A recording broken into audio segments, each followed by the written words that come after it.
இன்னும் 2 நாட்கள் சென்றிருந்தால் நீங்கள் எங்களுடைய வாளை கூட பிடிக்க முடியாது. இது இந்தோனேஷியாவின் ஜகார்த்தாவில் கைது செய்யப்பட்ட கெஹல்பத்ர பத்மே போலீசுக்கு வழங்கிய வாக்குமூலத்தில் வெளிவந்த ஒரு தகவல். இன்னும் பல விஷயங்கள் இருக்கின்றது இவர் இன்று வழங்கி இருக்கிற வாக்குமூலத்தில். அத்தோடு இந்த 2025ஆம் ஆண்டு பொதுவாக அனைவராலும் நோக்கப்படுகின்ற ஒரு பார்வை இருக்கின்றது. என்னவென்று சொன்னால், வன்முறைகள் அதிகமாக இடம்பெற்ற ஆண்டு இந்த ஆண்டு. அதிலும் முக்கியமாக துப்பாக்கிச் சூடுகள் அதிகமாக இடம்பெற்ற, கொலைகள் அதிகமாக இடம்பெற்ற ஆண்டு இந்த ஆண்டு என பொதுமக்களாலும் அரசியல்வாதிகளாலும் முக்கியமாக எதிர்கட்சிகளாலும் விமர்சிக்கப்படுகின்றது. ஆனால் உண்மையில் 2023 2024 புள்ளி விவரத்தோடு இந்த 2025 ஆகஸ்ட் மாதம் வரை இடம்பெற்ற நாட்டின் வன்முறைகளை ஒப்பிட்டு பார்க்கும்போது என்ன ஒரு தகவல் உண்மையாக எங்களுக்கு உணரக்கூடியதாக இருக்கின்றது. இந்த 2 விடயங்களை பற்றியும் இந்த ஒரு காணொலியில் பேசலாம். இது உங்கள் சந்திரன் ரிவ்யூஸ். நான் உங்கள் சந்திரன். என்னுடைய சேனலை சப்ஸ்கிரைப் செய்து பார்க்கின்ற என்னுடைய நண்பர்களுக்கு நன்றி. சப்ஸ்கிரைப் செய்யாத நண்பர்கள் தயவு செய்து வீடியோவை லைக் பண்ணி சப்ஸ்கிரைப் செய்து ஆல் நோட்டிபிகேஷன் கிளிக் பண்ணி கொள்ளுமாறு தாழ்மையோடு கேட்டுக்கொள்கின்றேன். நாங்கள் தொடர்ந்து பேசுவோம். இந்த கெஹல்பத்ர பத்மே மற்றும் அவருடைய சகாக்களை கைது செய்யும் இந்த மிஷனில் நேரடியாக தொடர்பில் இருந்த பாலியகொட ஏஎஸ்பி ரொஹான் ஓலுகல குறிப்பிடுகின்றார். என்னவென்று சொன்னால், நாங்கள் இந்த மிஷனுக்காக செல்லும் பொழுது எங்களுடைய டெத் சர்டிபிகேட்டை எழுதிவிட்டு தான் நாங்கள் செல்கின்றோம் என்ற ஒரு மனநிலையில் தான் நாங்கள் சென்றோம். உண்மையில் உயிரை பற்றிய உத்தரவாதம் எங்களுக்கு இருக்கவில்லை. 3-4 நாள் அங்கே பசிப்பட்டினியோடு தூக்கம் இல்லாமல் இவர்களை ஃபாலோ செய்தோம். ஆனால் 4வது 5வது நாள் ஆகும் பொழுது இவர்களுக்கு எவ்வாறோ இந்த தகவல் தெரிந்துவிட்டது. ரொஹான் ஓலுகல இந்தோனேஷியாவில் இருக்கின்றார் என்ற ஒரு விஷயம் தெரிந்துவிட்டது. அது எவ்வாறு தெரிய வந்தது என்று இன்னும் ஆச்சரியமாகத்தான் இருக்கின்றது. இறுதியில் போலீஸ் மா அதிபரையும் தொடர்பு கொண்டு ஜனாதிபதியையும் தொடர்பு கொண்டு ஜனாதிபதி நள்ளிரவு 2 மணி 3 மணிக்கெல்லாம் இந்த ஏஎஸ்பி ஓலுகலையோடும் தொடர்பு கொண்டு இந்தோனேஷிய அரசோடும் தொடர்பு கொண்டு மறுநாள் அதிகாலை இவர்கள் தப்பித்து போகும் பொழுது கைது செய்திருந்தார். அவர்கள் கைது செய்யப்பட்டு நாட்டுக்கு கொண்டு வரப்பட்ட அந்த வீடியோக்கள் அனைவரும் பார்த்திருப்பீர்கள். அதற்கு பிறகு இப்பொழுது 72 மணி நேர தடுப்பு காவலில் வைத்து இவர்கள் விசாரிக்கப்படுகின்றார்கள். குற்றப்புலனாய்வு திணைக்களத்திலே கெஹல்பத்ர பத்மவும் அவருடைய சகாவான முக்கிய வலது கையான கமாண்டோ சலிந்தவும் பானதுர நிலாங்க இந்த 3 பேரும் குற்றப்புலனாய்வு தலைமை செயலகத்திலும், தமிழில் அஹிரு மற்றும் பெகோ சமான் ஆகிய இருவரும் மேல் மாகாண வடக்கு குற்றப்புலனாய்வு பிரிவுக்கு உட்பட்ட துறைமுக போலீஸ் நிலையத்திலும் வைத்து விசாரிக்கப்படுகின்றார். இதில் முக்கியமாக வெளிவந்த தகவல்கள் கனேமுல்ல சஞ்சீவின் கொலைக்கு நேரடி காரணமாக இருந்தது கெஹல்பத்ர பத்மே என்பது ஊர்ஜிதமாகி இருக்கின்றது. மேலும் அந்த கொலைக்கு சப்போர்ட்டாக செயல்பட்ட இஷாரா செவ்வந்தி நாட்டிலிருந்து வெளிநாடு ஒன்றிற்கு தப்பி சென்று விட்டார் என்ற ஒரு தகவலையும் கெஹல்பத்ர பத்மே போலீசாருக்கு குறிப்பிட்டிருக்கின்றார். மேலும் இவர் குறிப்பிட்ட கெஹல்பத்ர பத்மே சொன்ன விடயம், இன்னும் 2 நாட்கள் சென்றிருந்தால் நீங்கள் எங்களுடைய வாளை கூட பிரிக்க முடியாது. ஏனெனில் நாங்கள் துருக்கி செல்ல பயணமாக இருந்தோம், எல்லாம் ஆயத்தத்தோடு தான் இருந்தோம்.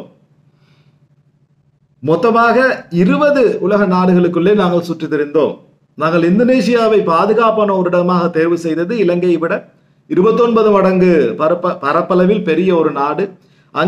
அங்கே இருப்பது தான் எங்களுக்கு பாதுகாப்பு என கருதி தான் அங்கே நாங்கள் நிரந்தரமாக சில நாட்கள் இருந்தோம். ஆனால் அங்கு வந்து இலங்கை போலீஸ் கைது செய்யும் என நாங்கள் கனவிலும் கூட நினைக்கவில்லை. இதுல இன்னொரு முக்கியமான சுவாரஸ்யமான சம்பவம் தான் கெஹல்பத்ர பத்மே இறுதியாக லிண்டன் சில்வா என்ற ஓஐசிக்கு அவரது குடும்பத்தை சுட்டிக்காட்டி பயமுறுத்தி இருந்தது, அச்சுறுத்தல் விடுத்திருந்தது. அதாவது கம்பஹதேவா அல்லது பஸ்தேவா கைது செய்யப்பட்ட பொழுது அவரை விடுவிக்க கோரித்தான் இந்த கெஹல்பத்ர பத்மே நேரடி அழைப்பினை மேற்கொண்டிருந்தார் லிண்டன் சில்வாக்கு. இது செய்திகள் மூலம் வெளிவந்தது.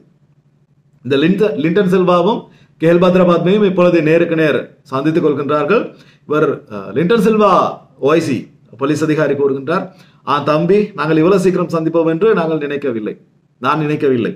சோ இவர் சொல்றாரு, இவர் மன்னிப்பு கேட்டிருக்கிறார், சாரி சொல்லி இருக்கிறாரு ஓஐசி லிண்டன் சில்வாக்கு. சாரி சொல்லி நானும் தனியாக சந்திக்க விரும்புகின்றேன் என்ற ஒரு தகவலை கூறியிருக்கின்றார் ஓஐசி லிண்டன் சில்வா கூறியிருக்கின்றார்.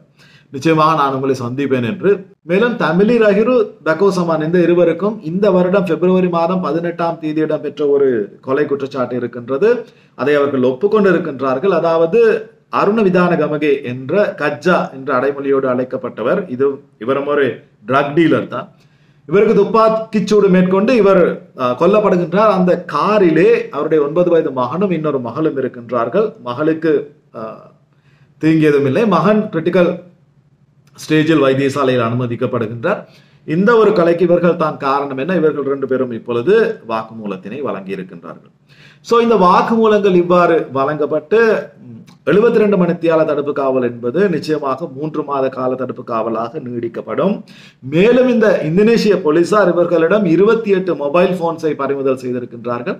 அந்த 28 மொபைல் போன்ஸிலும் யார் யாரோடு இவர்கள் தொடர்பில் இருந்தார்கள் என்ற அனைத்து விடயங்களையும் இலங்கை குற்றப்புலனாய்வு அதிகாரிகள் இப்பொழுது தேடிக்கொண்டிருக்கின்றார்கள்.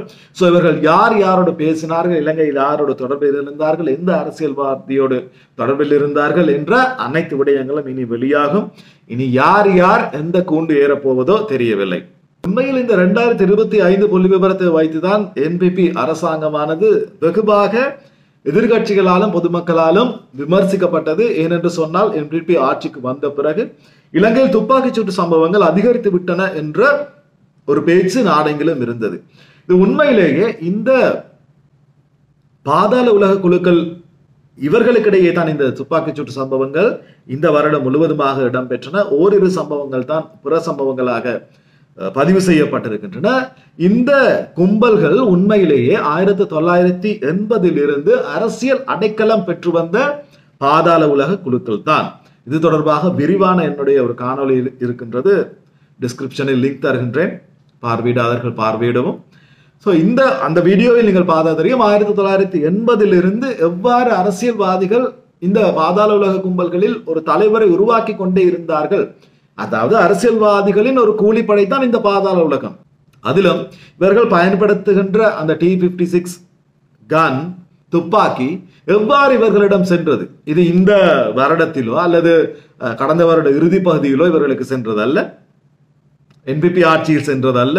இதற்கு முதலிருந்து எத்தனையோ வருடங்களுக்கு முதலிருந்து இவர்களுடைய இந்த பாதாள உலக செயல்பாடுகள் நடந்து கொண்டிருக்கின்றது. சோ யார் மூலமாக, யாருடைய ஆட்சி அதிகாரத்தின் போது இந்த T56 துப்பாக்கிகள் இவர்களுடைய கைக்கு சென்றது? இந்த ஒரு கேள்வி இருக்கின்றது. அந்த ஒரு கேள்வியை பொதுமக்கள் எதிர்கட்சிகளிடம் கேட்டால் நிச்சயமாக அதற்கு விடை நான் சொல்ல தேவையில்லை. ஆனால் இந்த கைதின் பின்னணியை வைத்து பார்க்கும் பொழுது இலங்கை போலீசார் சுதந்திரமாக செயல்பட்டதுதான் இந்த வெற்றியின் காரணமாக பார்க்கப்படுகின்றது. இங்கே அரசாங்கத்தின் தலையீடோ அரசியல்வாதிகளின் தலையீடோ இருக்கவில்லை. சோ அதுதான் இந்த மிஷன் வெற்றியாக முடிந்ததற்கு காரணம். கடந்த காலங்களில் அந்த அரசியல் தலையீடுகள், அரசியல்வாதிகளின் தலையீடுகள் இருந்தது. இதனால் தான் இந்த பாதாள உலக குழு கும்பல்கள், குற்றவாளிகள் சுதந்திரமாக செயல்பட்டார்கள். அவ்வாறே மக்கள் கூறுவது போன்று 2025 துப்பாக்கிச்சூடு, துப்பாக்கி சத்தம் அதிகமாக கேட்ட ஒரு ஆண்டாக இருந்தாலும் கூட இந்த கைதின் பிறகு நிச்சயமாக அதன் ஓயும் என்று எங்களால் நம்ப முடியும். ஏனெனில் முக்கிய குற்றவாளிகள் இப்பொழுது கைது செய்யப்பட்டிருக்கின்றார்கள். அதாவது அணைய போகின்ற தீபம் நிச்சயமாக பிரகாசமாகத்தான் எரியும். இப்பொழுது அந்த தீபம் அணைகின்ற கால எல்லை வந்துவிட்டது. சோ நம்புவோம், இனி நாட்டில் வன்முறைகள் கூட குறைந்து இந்த அரசு, NPP அரசு நீதியின் பக்கம் நிற்கின்ற அரசாக இருக்கும். அதற்கு எங்களால் முடிந்த அந்த ஒத்துழைப்பையும் பொதுமக்களாக ஒரு குடிமகனாக நாங்களும் அரசுக்கு வழங்குவோம். சந்திக்கின்றேன் இன்னும் ஒரு பதிவில். அதுவரை விடைபெறும் நான் என்றும் உங்களில் ஒருவன் சந்திரன். நன்றி.